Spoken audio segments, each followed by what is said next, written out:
Hello नमस्कार जय हिंद साथियों, मैं उमा शंकर गुप्ता आप सभी का स्वागत करता हूं आपके अपने YouTube channel Shri Rama academy में। आज के इस वीडियो लेक्चर में हम लोग एमपीपीएससी प्री के सिलेबस के अकॉर्डिंग जो यूनिट नंबर 7 है विज्ञान, तकनीकी और पर्यावरण, साइंस, टेक्नोलॉजी एंड एनवायरनमेंट, उसकी एक श्रृंखला की शुरुआत कर रहे हैं जिसमें आप लोगों को ये सिलेबस दिया गया है। इसमें जो पहला टॉपिक दिया गया है विज्ञान के मौलिक सिद्धांत, बेसिक प्रिंसिपल ऑफ साइंस, इसे आज हम लोग समझने की कोशिश करेंगे। सबसे पहले कि आप लोगों को इस टॉपिक में काफ़ी प्रॉब्लम आती है, जो साइंस बैकग्राउंड के बच्चे हैं और जो नहीं हैं, दोनों को इस टॉपिक में प्रॉब्लम आ रही है क्योंकि सोर्सेस एक जगह कोई ऐसा सोर्स नहीं है जो अवेलेबल करा दे सारे मौलिक सिद्धांतों को एक साथ। एंड सबसे बड़ी प्रॉब्लम ये होती है कि हमें ये नहीं पता है कि एमपीपीएससी किस टाइप के क्वेश्चंस इसमें पूछेगा। तो आइए हम लोग कुछ 3 महत्वपूर्ण बिंदु पे बात करेंगे कि कैसे हम अप्रोच करें बेसिक प्रिंसिपल्स को। ठीक, how to approach basic principle of science. आइए,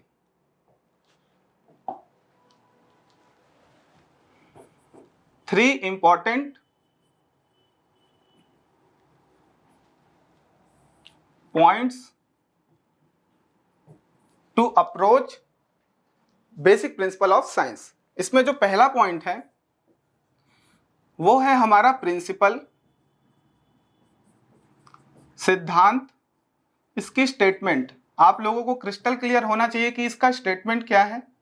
ठीक, उसके बाद इस प्रिंसिपल के प्रतिपादक, इस प्रिंसिपल को किस साइंटिस्ट ने, किस वैज्ञानिक ने प्रतिपादित किया, उनका नाम आपको क्लियर याद होना चाहिए। और थर्ड पे आता है इस सिद्धांत से संबंधित जितने भी उदाहरण हो सकते हैं उन्हें आपको याद रखना है। तो थर्ड पे आएगा क्या? उदाहरण, एग्जाम्पल्स। ठीक, अगर आप ये 3 बिंदुओं को अच्छे से समझ के कर लेते हैं तो मैं गारंटी देता हूं 70 to 80% क्वेश्चंस आपके सॉल्व हो जाएंगे विज्ञान के मौलिक सिद्धांत से। ठीक है, और अगर आप मेरे वीडियो के साथ कंटिन्यू चलते हो, मैं आपको 100+ MCQs सिर्फ प्रिंसिपल पर आधारित में कराऊंगा। तो इन सभी चीज़ों को अगर आप कवर अप कर लेते हो तो 100% क्वेश्चन आपके सॉल्व हो जाएंगे। क्लियर? तो आगे बढ़ते हैं, स्टार्ट करते हैं भौतिक विज्ञान के मौलिक सिद्धांत।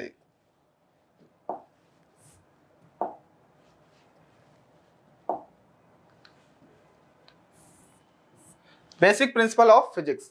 आज की क्लास में हम लोग फिजिक्स के जितने भी सिद्धांत हैं उसकी एक लिस्ट देख लेंगे। ये लिस्ट मैंने बना रखी है। ठीक, आप लोग स्क्रीनशॉट ले लो या फिर इसे नोट डाउन कर लो, क्योंकि ये सारे वे सिद्धांत हैं फिजिक्स के जो बहुत ही महत्वपूर्ण हैं हमारे MPPSC exam point of view से। क्या सर सिर्फ इतने ही हैं?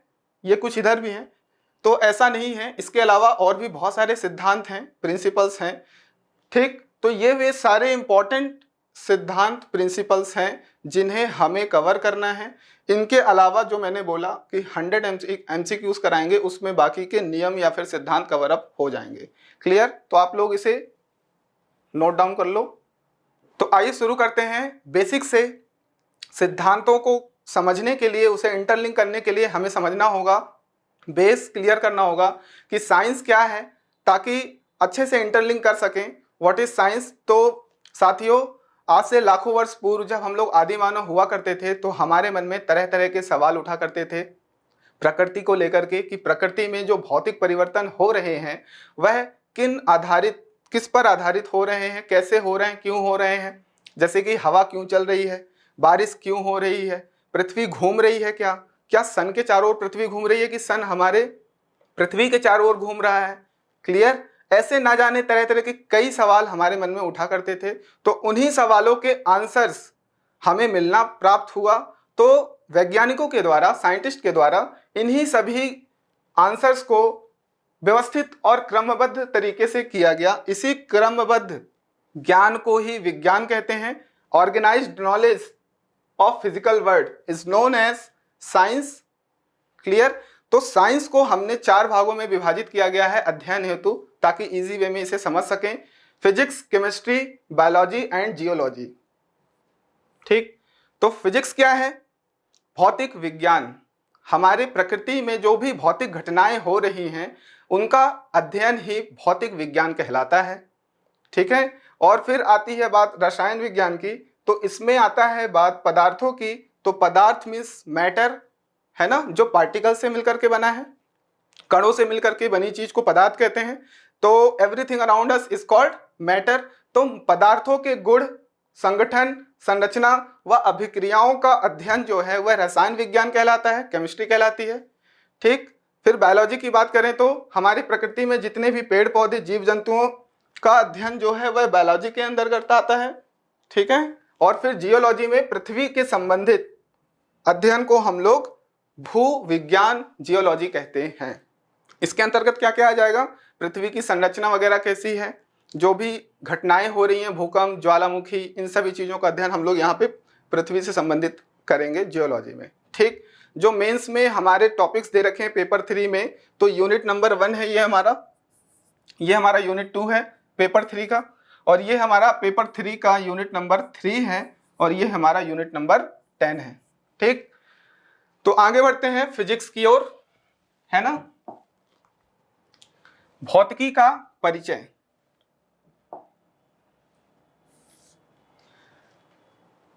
ठीक। तो अभी मैंने बताया कि भौतिकी क्या है, फिजिक्स क्या है। हमारी प्रकृति में होने वाले समस्त भौतिक घटनाओं को हम लोग क्या कहते हैं? भौतिकी कहते हैं, फिजिक्स कहते हैं, जो कि कुछ संकल्पनाओं और कुछ नियमों पर आधारित होंगे। संकल्पनाओं और नियमों पर, कॉन्सेप्ट्स एंड लॉस पर। अब ये संकल्पना क्या होती है? अगर आप कोई चीज कल्पना करते हो, इमेजिनेशन करते हो, तो वो बेसलेस होता है। ठीक। कुछ भी आप कल्पना कर सकते हो, इमेजिनेशन कर सकते हो, लेकिन वही कल्पना, वही इमेजिनेशन किसी नियम पर आधारित हो तो वो संकल्पना कहलाती है। ठीक है ना। तो संकल्पनाओं एवं नियमों पर आधारित भौतिक घटनाओं को हम लोग भौतिकी कहते हैं। क्लियर। उदाहरण की बात करें तो वृक्ष से सेब टूटकर गिरना, यह किस नियम पर आधारित है? गुरुत्वाकर्षण का नियम। गुरुत्वाकर्षण के नियम को किसने दिया, किसने प्रतिपादित किया? तो सर आइजैक न्यूटन ने। तो आपके यहाँ पे फैक्ट समझो किस तरीके से क्वेश्चन आएंगे कि गुरुत्वाकर्षण का नियम जो है वह किस वैज्ञानिक के द्वारा दिया गया? तो न्यूटन के द्वारा दिया गया। ठीक। तो यहाँ पे गुरुत्वाकर्षण क्या है ये हम लोग बाद में समझेंगे। थोड़ा सा यहाँ पे समझ लो कि पृथ्वी जो है एक आकर्षण बल लगाती है, तो गुरुत्व के अधीन जो पृथ्वी आकर्षण बल लगा रही है वस्तुओं पर, उसी को गुरुत्वाकर्षण कहते हैं, गुरुत्वाकर्षण बल कहते हैं। और जो सेब है जब वृक्ष से टूट करके गिर रहा है तो पृथ्वी उसे आकर्षित कर रही, तभी तो गिर रहा है। पृथ्वी ने एक बल लगाया, एक आकर्षण बल लगाया, उसी को गुरुत्वाकर्षण बल कहते हैं। क्लियर। अब एक दूसरा एग्जांपल है, लोहे की सीधी छड़ पानी में मुड़ी हुई प्रतीत होती है। तो आप लोग इसे समझो, आप लोगों ने थोड़ा सा प्रकाश टॉपिक पढ़ा होगा, उसमें क्या होता है कि जब कोई भी किरण, कोई भी रे एक माध्यम से दूसरे माध्यम में गमन करती है तो वह अपने पाथ से मुड़ जाती है। उसे जाना चाहिए था सीधा, वह अपने पाथ से मुड़ जाती है। अगर वह सघन माध्यम से विरल माध्यम में जाती है तो नॉर्मल की तरफ मुड़ जाती है, और अगर यह हमारा नॉर्मल की तरफ मुड़ जाएगी, और अगर वह माध्यम उल्टा हो जाए, सघन से विरल में आए, तो वह नॉर्मल से दूर जाएगी। तो इसी वजह से हमें जो पानी अगर हम लोग लेते हैं किसी भी बाल्टी, किसी ग्लास में, और उसके अंदर अगर हम छड़ डालें और ऊपर से देखें तो वह छड़ हमें मुड़ी हुई प्रतीत सी होगी। तो वह किस वजह से हो रहा है? प्रकाश के अपवर्तन की वजह से। क्लियर है। परावर्तन और अपवर्तन दो हमारे प्रकाश के दो टॉपिक हैं। अगर आप परावर्तन की बात करोगे तो वह अपने सेम माध्यम में मुड़ जाएगी किरण, और अगर वह माध्यम में इंटर कर जाती है तो वह अपवर्तन कहलाता है। क्लियर है। आगे देखते हैं। प्री के अकॉर्डिंग कुछ फैक्ट्स आप देखो कि भौतिक विज्ञान के जो जनक हैं वह सर आइजैक न्यूटन है ना, और आधुनिक भौतिक विज्ञान के जो जनक हैं वो गैलीलियो गैलीली हैं। ये इंपॉर्टेंट फैक्ट है, इसे नोट डाउन कर लो आप लोग। चलिए आगे बढ़ते हैं। अब यहां से हमारी क्लास स्टार्ट हो रही है। गति के नियम, सिद्धांतों का जो हम चैप्टर हम लोग पढ़ रहे हैं उसमें जो पहला सिद्धांत या नियम है वह हमारा है गति का नियम। ठीक, तो गति के 3 नियम हैं। पहली बात तो हमने आपको 3 बिंदु जो बताए थे उसमें हमने बोला था कि आपको सिद्धांत उसकी स्टेटमेंट पता होनी चाहिए, दूसरी चीज उस सिद्धांत को किस वैज्ञानिक ने दिया, और तीसरी चीज उससे संबंधित समस्त उदाहरण को आप लोगों को याद रखना है। तो यहाँ पे हम लोग देखते हैं कि जो हमारा न्यूटन के नियम हैं वो 3 नियम कौन कौन से हैं। ठीक, गति के नियम,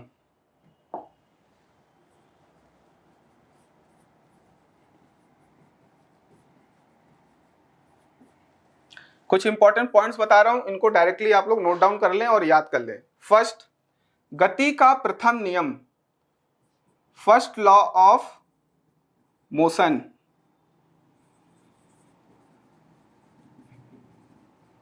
ठीक, इसे हम लोग जड़त्व का नियम कहते हैं, याद कर लो आप लोग, इसे हम लोग जड़त्व का नियम कहते हैं, लॉ ऑफ इनर्शिया।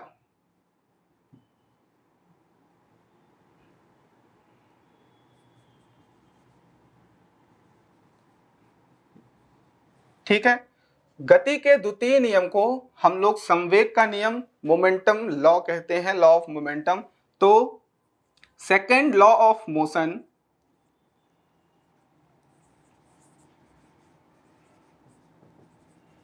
इसको हम लोग संवेग का नियम कहते हैं, मोमेंटम लॉ। फिर थर्ड में अगर देखें, third law of motion, Newton के गति का तृतीय नियम, जिसे हम लोग क्रिया प्रतिक्रिया का नियम कहते हैं, एक्शन रिएक्शन लॉ कहते हैं, क्रिया प्रतिक्रिया।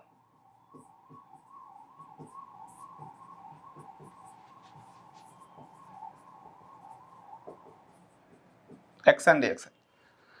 हमने अभी तक 5 बिंदुओं पर ध्यान दिया, 5 फैक्ट्स हमने याद कर लिए। पहला है भौतिकी के जो जनक हैं वो सर आइजैक न्यूटन हैं। दूसरा फैक्ट, जो आधुनिक भौतिकी के जनक हैं वह आधुनिक भौतिकी के जनक गैलीलियो गैलीली। थर्ड में फर्स्ट लॉ ऑफ मोशन, गति के प्रथम नियम को इनर्शिया लॉ या जड़त्व का नियम कहते हैं। सेकेंड लॉ ऑफ मोशन को, गति के द्वितीय नियम को हम लोग संवेग का नियम या मोमेंटम लॉ कहते हैं। और गति के तृतीय नियम को, जो हमारा एक्शन रिएक्शन है, क्रिया प्रतिक्रिया है। ठीक, मतलब गति का तृतीय नियम एक्शन रिएक्शन नियम कहलाता है। ठीक, ये हमारी रिवीजन भी होती चलेगी, साथ में आप लोगों को क्लास में ही सब कुछ याद हो जाएगा। ठीक है, बिल्कुल टेंशन मत लें।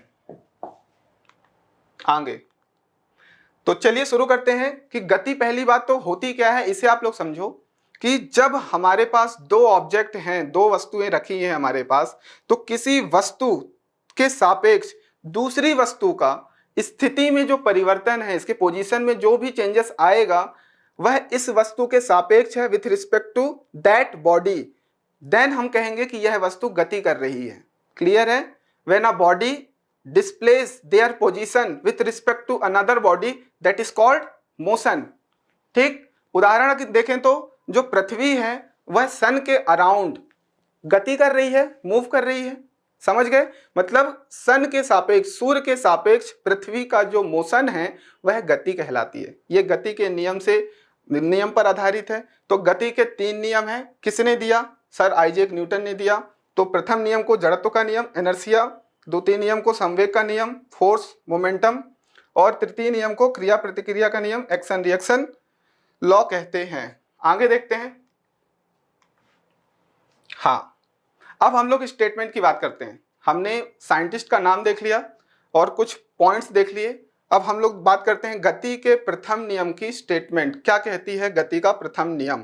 तो जब कोई वस्तु स्थिर अवस्था में है तो वह स्थिर अवस्था में बनी रहेगी, और अगर कोई भी वस्तु गतिशील अवस्था में है तो वह गतिशील अवस्था बनी रहेगी जब तक कि उस पर बाह्य बल आरोपित ना किया जाए। दैट मीन्स कोई भी एक्सटर्नल फोर्स जब तक नहीं लगाएंगे तो वह वस्तु स्थिर की स्थिर बनी रहेगी, गतिशील की गतिशील बनी रहेगी, जब तक एक्सटर्नल फोर्स नहीं लगा रहे हैं। ठीक, उदाहरण की बात करें तो बस के अचानक चलने से जो यात्री हैं वह पीछे की ओर गिरता है, और अगर हम लोग चलती हुई बस में ब्रेक लगाते हैं तो यात्री आगे की तरफ झुकता है। यह जो उदाहरण है न्यूटन की गति का प्रथम नियम है। अब साथियों, इसमें प्रश्न कैसे बनेगा, उदाहरण देकर के प्रश्न कैसे बनेगा, तो आपको पूछा जाएगा कि ब्रेक लगाने पर यात्री आगे की तरफ झुकता है, तो यह किस नियम पर आधारित है? ए गति के प्रथम नियम पर, बी गति के द्वितीय नियम पर, सी गति के तृतीय नियम पर, या डी गुरुत्वाकर्षण नियम पर? तो आप लोग बोलोगे गति के प्रथम नियम पर। इस टाइप से आपके क्वेश्चन बनेंगे एमपीपीएससी में। क्लियर है? अभी हमने पहले क्या पढ़ा, गति के जो प्रथम नियम को हम जड़त्व का नियम कहते हैं। तो जड़त्व क्या होती है, सबसे पहले यह समझना जरूरी है। Inertia, what is inertia? ठीक, तो जब कोई वस्तु अपनी अवस्था में परिवर्तन का विरोध करे उसे जड़त्व कहते हैं। क्या मतलब है? अवस्था परिवर्तन के प्रति विरोध ही जड़त्व कहलाती है। अगर कोई वस्तु स्थिर है तो उसकी अवस्था कैसी है, उसकी स्थिति कैसी है? स्थिर। और अगर कोई वस्तु गतिशील है तो उसकी कैसी स्थिति है? गतिशील। वो अपने इस अवस्था को परिवर्तन करने से विरोध करेगा। ये कब होगा? ये बाह्य बल की अनुपस्थिति में होगा। क्लियर है? इसी को हम लोग बोलते हैं जड़त्व। और एक इंपॉर्टेंट फैक्ट है कि जड़त्व की माप को द्रव्यमान से मेजर किया जाता है। जड़त्व की माप द्रव्यमान है। द्रव्यमान मतलब मास। ठीक, मास जितना ज्यादा होगा, द्रव्यमान जितना ज्यादा होगा, जड़त्व किसी वस्तु का उतना ही ज्यादा होगा। क्लियर है? उदाहरण समझो, एक बड़ा सा हाथी है, उसे आपको धक्का लगाने के लिए बोले तो आप नहीं लगा पाओगे। क्यों? क्योंकि उस हाथी का जो मास है वह काफी ज्यादा है। वहीं पे अगर मैं एक खाली अलमारी को मैं आपको बोलूं पुश करो तो आप धक्का दे दोगे। क्यों? क्योंकि आप उसके मास से ज्यादा फोर्स लगा सकते हो, तो वह डिस्प्लेस हो गई, अपनी स्थिति को वह परिवर्तन कर दिया। समझ गए? लेकिन उसी अलमारी में अगर मैं बोलूं कि बुक पूरी की पूरी अलमारी में भर दो, देन फिर आप उसमें फोर्स लगाओ, तो आप उसे उस स्थिति से डिस्प्लेस नहीं कर पाओगे। क्यों? क्योंकि उसका मास बढ़ गया, और मास बढ़ने का मतलब है उसमें जड़त्व बढ़ गया। मतलब मास इंक्रीज करेगा तो आपका जड़त्व भी इंक्रीज कर जाएगा, मतलब इनर्शिया आपका बढ़ जाएगा। क्या इतनी बात समझ में आई? तो आप कह सकते हैं कि जड़त्व वस्तुओं के द्रव्यमान के समानुपाती होती है। यह फैक्ट आप इंपॉर्टेंट है, इसे नोट डाउन कर लो और याद कर लो। हमने क्या क्या पढ़ लिया?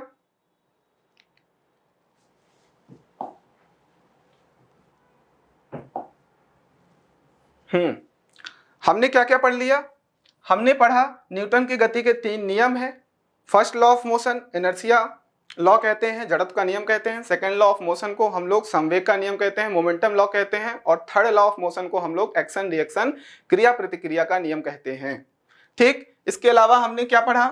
हमने फोर्थ पॉइंट पढ़ा कि जो हमारे विज्ञान में जो भौतिकी के जनक हैं वह कौन है? न्यूटन है। और आधुनिक विज्ञान में, आधुनिक भौतिकी विज्ञान के जो जनक हैं वो कौन है? गैलीलियो गैलीली है। उसके अलावा हमने क्या पढ़ा नेक्स्ट पॉइंट में?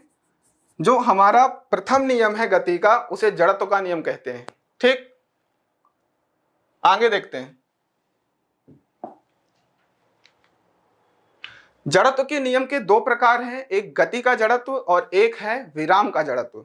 गति का जड़त्व सेम वही फर्स्ट लॉ जो हमारा बोलता है कि अगर कोई भी बॉडी जो है वह गतिशील है तो वह गतिशील बने रहने की कोशिश करेगी।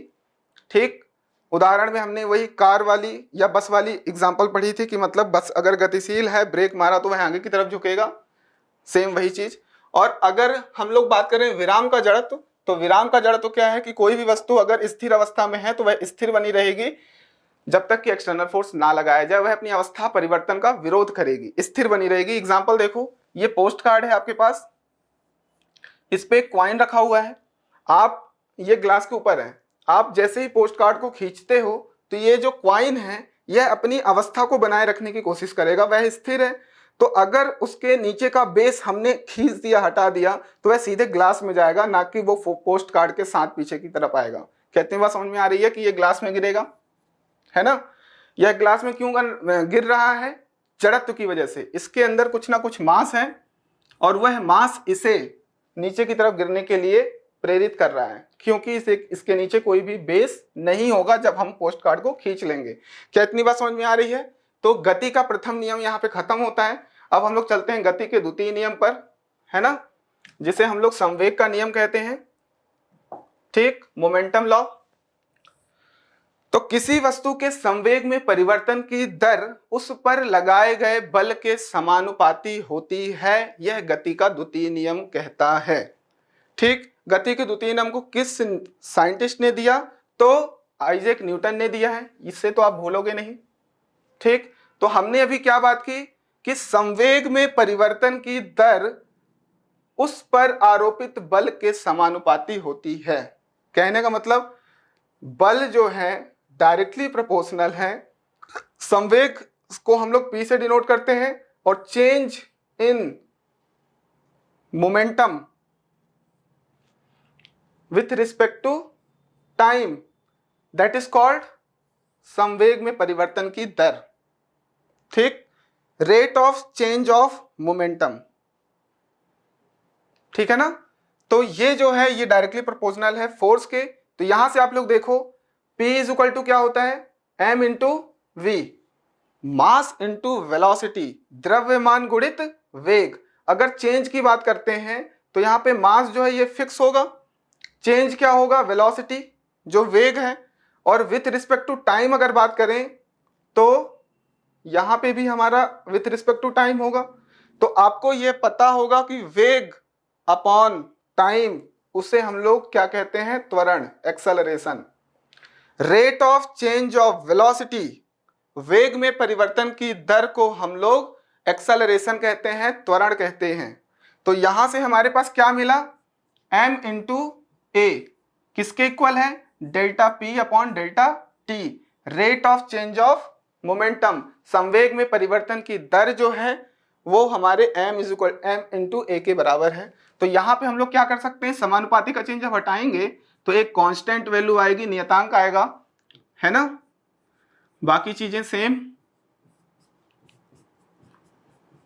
अब यहाँ पे इसके इक्वल इक्वेशन नंबर अगर 1 बोलते हो आप लोग, तो यहाँ पे इसको पुट करोगे तो ये हमारा आ जाएगा m इंटू ए। अगर k की वैल्यू हम 1 पुट करते हैं तो f इज इक्वल टू क्या आएगा? ma। तो कहने का मतलब है यह वाला समीकरण जो है, इक्वेशन है, यह इक्वेशन न्यूटन के गति के द्वितीय नियम से आया है, F is equal to ma। ये बहुत इंपॉर्टेंट समीकरण है। Force is equal to mass into acceleration, बल जो है द्रव्यमान गुणित त्वरण के बराबर होता है। यह हमारा द्वितीय नियम पर आधारित है। अब इसमें एग्जांपल देखो कि अगर कोई भी क्रिकेट की बॉल अगर आ रही है तो जो फील्डर है वो जब कैच करता है तो इस पोजीशन पे कैच करने की बजाय यहाँ पे करता है, अपने हाथों को पीछे करता है। क्यों? अगर वो यहाँ पे कैच करेगा तो उसे चोट ज्यादा लगेगी, और यहाँ पे करता है तो चोट कम लगेगी। क्यों? इसे समझो आप, बॉल आ रही है तो बॉल का मास तो फिक्स है, चेंज क्या हो रहा है? वेग में परिवर्तन हो रहा है, उसके वेलोसिटी में चेंज आ रहा है, वेलोसिटी कंटिन्यूअसली बढ़ रही है। तो यहाँ पे वेलोसिटी कंटिन्यूअसली बढ़ रही है, ठीक। ये अगर हम यहीं पे उसके संवेग में परिवर्तन हो रहा है बॉल के, यहीं पे कैच करते हैं तो हमें चोट ज्यादा लगेगी, लेकिन अगर समय हम ज्यादा दे दें तो चोट कम लगेगी, क्योंकि यहाँ पे जो टाइम है वह इनवर्सली प्रोपोर्शनल है, नीचे है। तो टाइम बढ़ाते हैं तो फोर्स कम हो जाएगा, मतलब बल जो यहाँ पे लगेगा, हमारे हाथों पे चोट लगेगी, वह कम हो जाएगा। क्या इतनी बात समझ में आ रही है?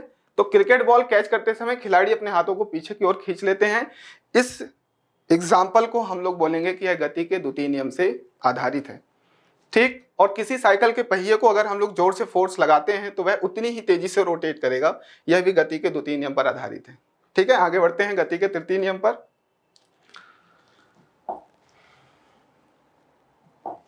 गति का जो तृतीय नियम है, न्यूटन की गति का तृतीय नियम, इसे हम लोग बोलते हैं क्रिया प्रतिक्रिया का नियम, एक्शन रिएक्शन लॉ।